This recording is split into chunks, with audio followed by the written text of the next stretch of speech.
நேயர்களுக்கு வணக்கம்.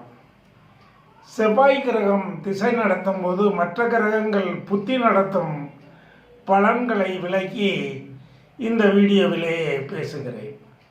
பொதுவாக செவ்வாய் அசுப கிரகம் என்று ஜோதிட ஆசிரியர்கள் சொல்கிறார்கள், எழுதியிருக்கிறார்கள். அசுப கிரகம் நல்ல பலனை தருமா? உறுதியாக தரும். சிறப்பான உயர்ந்த நல்ல பலன்களை அசுப கிரகங்களும் தரும், சுப கிரகங்களும் தரும். அசுப கிரகம் பலம் பெற வேண்டும்.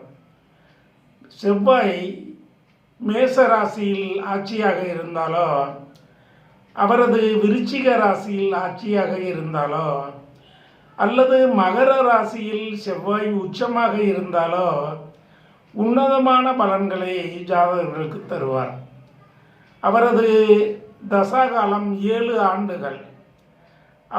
அவர் திசையில், செவ்வாய் திசையில் முதலாவதாக வருவது செவ்வாய் புத்தி, அடுத்து புதன் புத்தி,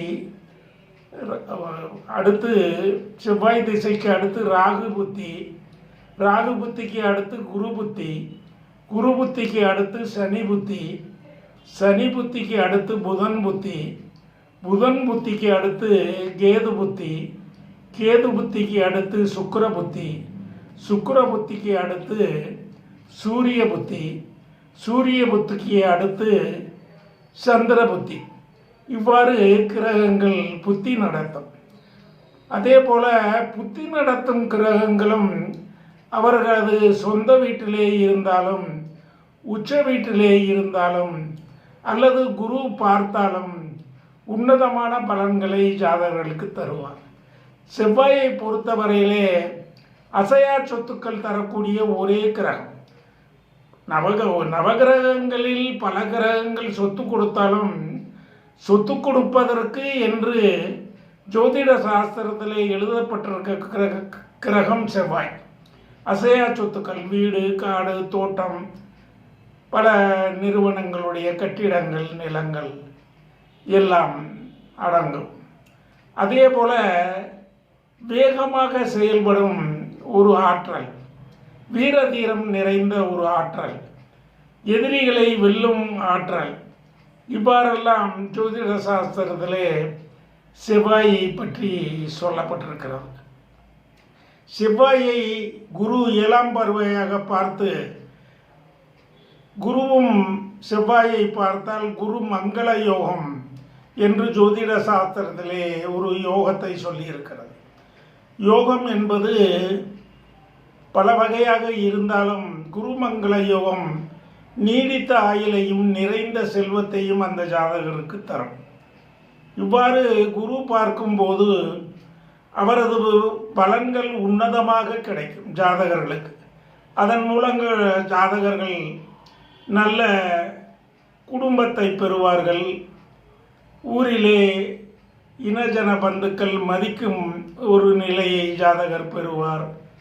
பெரும்பாலும் செவ்வாய் பலம் பெற்றவர்கள் எல்லாம் தொழில் ஸ்தானத்திலே செவ்வாய் இருந்தால் 10ஆம் இடத்தில் அவர்கள் எல்லாம் பெரும்பாலும் போலீஸ் கான்ஸ்டபிள், போலீஸ் இலாகா அல்லது மிலிட்டரியிலே வேலை பார்க்கக்கூடிய ஒரு நிலையை தரும் என்றெல்லாம் ஜோதிட சாஸ்திரத்திலே விளக்கம் அளிக்கப்பட்டிருக்கிறது.